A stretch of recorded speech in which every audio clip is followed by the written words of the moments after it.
Mahigit 77 na security guards halos 2 buwang hindi raw pinasweldo. Nang tumanggi silang iwan ang kanilang pwesto, binugbog daw sila. Grabe naman kayo diyan. Huli sa cellphone video na ito ang pagpoprotesta ng grupo ng security guard sa isang condominium sa Maynila. Sinibak umano sila sa pwesto nang walang pasabi at ngayoy pinapauwi. Hindi kami binigyan ng 15 days. Nalaman na lang namin, nandyan sa Primo. Legal extension yun. Ang kanilang sabay-sabay na sigaw, ibigay ang kanilang sahod! Hindi daw sasahod yung latuan. Papayag ba tayo? Siyempre hindi. Pero habang nagpoprotesta, dumating ang isang grupo ng security guard na papalit sa kanila. Dito na nagsimula ang gulo.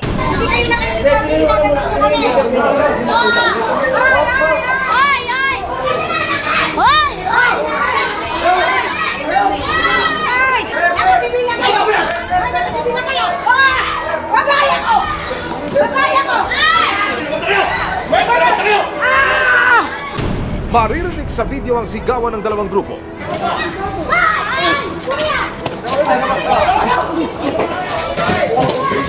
Pilit pinapaalis ng bagong dating na grupo ang mga nagpoprotestang gwardiya hanggang ang sigawan nauwi na sa pisikalan. Ang gusto niyo?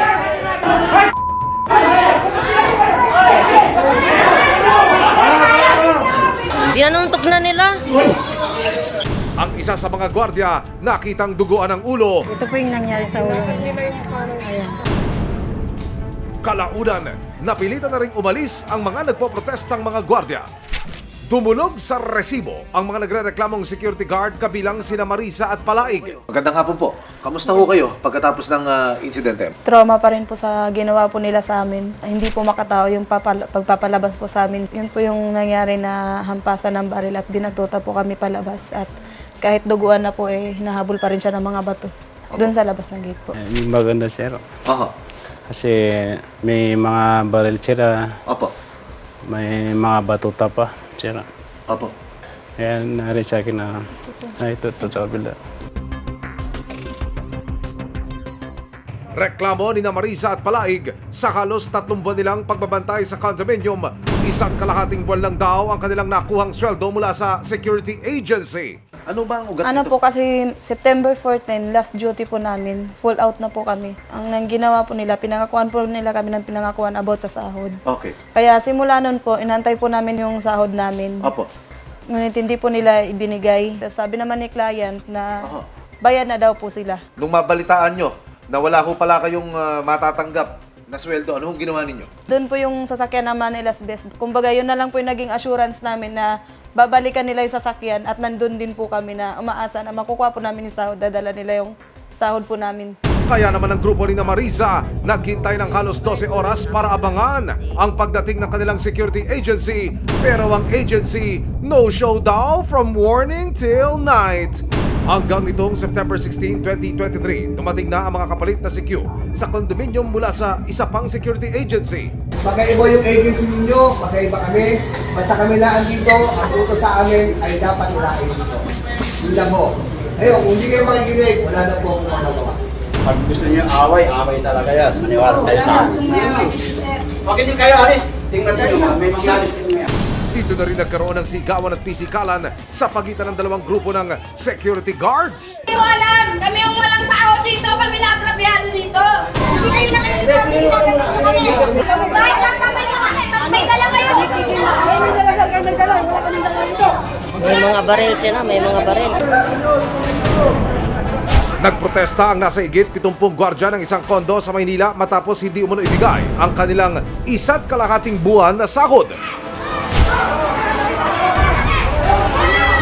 Pero naging marakas daw ang pagpapaalis sa kanila.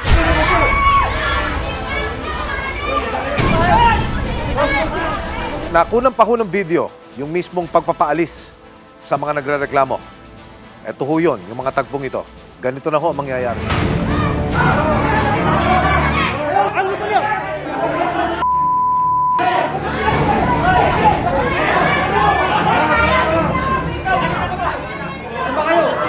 Kasuhan natin yan.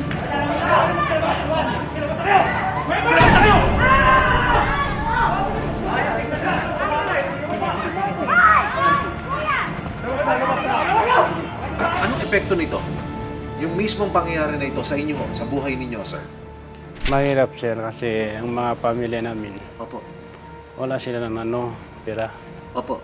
Wala ang mga anak ko Opo. sa Mindanao. Wala Opo. silang makukuha, wala nang padala, walang pera. Mula noong mangyari ang problema na yan hanggang ngayon, natanggap niyo na ho ba yung dapat sa inyo? Wala po, nagmamatigas po ang agency, sir. Itinuturo po kami ng itinuturo sa client. Duguan na po yung nangyari, pero ang ginagawa nila, nagtuturuan pa rin po silang dalawa. Ito po yung nangyari sa ulo niya. Ayan. Sarap po na, nalimay lang.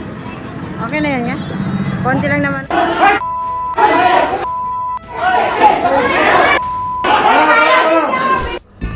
Kinuna namin ng panig ang condominium na pinasukan ni Marisa at ayon sa kanila, kumpleto sila ng ibinayad sa security agency ni Marisa na Manila's Best. Actually,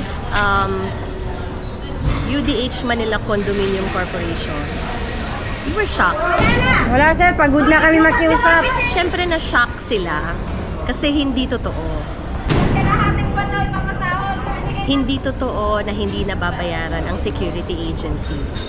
So, ang security agency nagbibill ng security services and administrative fees sa Urban Deco Homes Manila Condominium Corporation. Ito ay pinaprocess nila at nire-release, binabayaran diretso sa security agency sa Manila's Best. According sa billing mismo, pagkatanggap ng billing, merong 15 days ang Condominium Corporation para ito'y bayaran. Tinungo rin ng resibo ang opisina ng Manila's Best Security Agency. Pumayag na magpa-interview ang isa sa kanilang tauhan pero nakiusap siyang itago ang kanyang pagkakakilanlan. May ongoing case na kami sa ngayon, ma'am, sa DECA tsaka yung sa guards namin. So hindi na po ako magsasalita para kaya naman kung anong mangyari sa kaso. September 19, 2023, sinamahan ng resibo ang grupo ni Marisa at Palaig sa Barangay 106 para naman ireklamo ang ginawang pananakit daw sa kanila ng grupo ng pumalit na gwardiya. May darating ba ka? Actually, sinundo ko na, di ba? Tapos binigay din sa akin yung number. Nagre-ring lang, hindi sinasagot. Nabiguman sa unang pagkakataon, September 25, sumipot sa barangay ang officer in charge ng inireklamong grupo ng gwardya na si Elpidio Bandoy. Labas na ako doon kasi ako, yung nga, sabi ko, security guard din ako. Nandun ako sa inyo, nagkikusap. Wait lang po, kasi pag officer ka, alam mo kung sino yung mga mga taga-tao ng agency ang magpupunta sa mismong detachment. Yung mga yun po, hindi nyo po ba kasamahan yung mga yun? Wala akong kinalaman doon mga tao na yun. Giit ni Elpidio, wala raw siyang inutos na saktan ng grupo ni Marisa. Silang dalawa yung kung anong ginawa sa akin, babae kaming dalawa. Dalawa kami nagpangabot. Pero anong ginawa sa aming mga babae kami? Nakasibil lang kayo! Nakasibil lang kayo! Babae ako! Babae ako! Ako naawa na tinusok dito. Naawa ko sa inyo. Sino ba naman hindi maawa? Pareho tayo tayo Mindanao. Ito po, pinakamalala. Nasa gate lang, hinahabol pa ng bato. Nakasibilyan na lalaki. Kitang-kita pati mukha ng lalaki na bumabato. Dumulog na rin sa Department of Labor and Employment o DOLE si Marisa para sa sweldong hindi raw ibinigay sa kanila. Sabi ni ma'am, yung sa dole, bigyan daw ng 1 week. Kasi baka daw naman sakali makipag-areglo si agency. Yun po ang sabi niya, ma'am. Sabi ni ma'am sa 6 months daw po yan bago malabas yung niyan, yung pinaka-resulta. Sinamakan din sila ng resibo sa Philippine National Police Supervisory Office for Security and Investigation Agency o PNP SOSIA. Ayon sa PNP SOSIA, posibleng hindi na ma-renew o ma-revoke ang license to operate ng security agency sa oras na mapatunayan na may pagkukulang sila. Based dito sa 11917, ma'am, Rule 68 ng Section 350, pwede ito maging grounds for suspension, cancellation at revocation ng kanilang license to operate. Sinasabi dito, ma'am, sa number 8 ng Section 350, if it violates any provision of Presidential Decree number 442, otherwise known as the Labor Code of the Philippines, yun ma'am, pwede ito maging grounds for revocation ng kanilang license. Dapat rin daw may pondo ang agency para mapasahod ang lahat ng kanilang mga tauhan. Hindi po nila pwede ding sabihin na wala po silang pangsahod kasi yun nga po, sabi ko po, isa po sa requirement para po makapagtayo tayo ng isang security agency at o makapag-renew po tayo ng license to operate natin ay meron po tayong bank deposit na 1 million. So kung may mangyari man pong emergency purposes sa mga gwardiya natin, katulad po niyang mga hindi pagpapasahod, pwede po tayong kumuha po dito sa bank deposit na 1 million. Anong Yes gusto po. niyo mangyari dito sa laban niyo na ito? Gusto po namin sampahan ng kaso, sir, sa ginawa po nila sa amin, lalo na po duguan na po yung mga kasama namin. October 2, 2023, hindi na muling nakadalo si Bandoy sa ikatlong harapan. Dito na rin nagbigay ang barangay ng Certificate to File Action. Sinamakan ng resibo sa Manila Police District o MPD Station 2 ang grupo ni Marisa para tuluyang magsampa ng reklamo. Video. May binagin nga video, pwede ko po makita. Opo, naka-live po kasi yun, sir. Kumakain pa po kami noon. Naka-live siya. Opo, naka-live po yan. Matapos mapanood ang video, isa-isa na rin silang kinuna ng pakayag ng pulis. Posibleng maharap daw sa kasong physical injury at grave coercion ng mga nanakit sa mga gwardya. Sa ngayon, aaralin muna nating maigi yung mga papeles nila at yung mga statement din nila. Ang initially dito, pwede nating dito ng bukod dun sa physical injury. Pwede rin na titignan din natin yung angulo na pwede natin din sampahan ng mga grave coercion kasi nagkaroon nga daw ng pananakot sa kanila, pinrobok sila doon, hinamon sila doon, pilit silang pinapaalis doon ng mga nagte-take over. Sisiguraduhin natin na iimbestigahan nating maigi to at talagang siguraduhin natin na lahat ng mga involved dun sa nangyaring insidente na yon na mayroong mga aksyon ng pananakit ay talaga mapagbayad natin sa batas.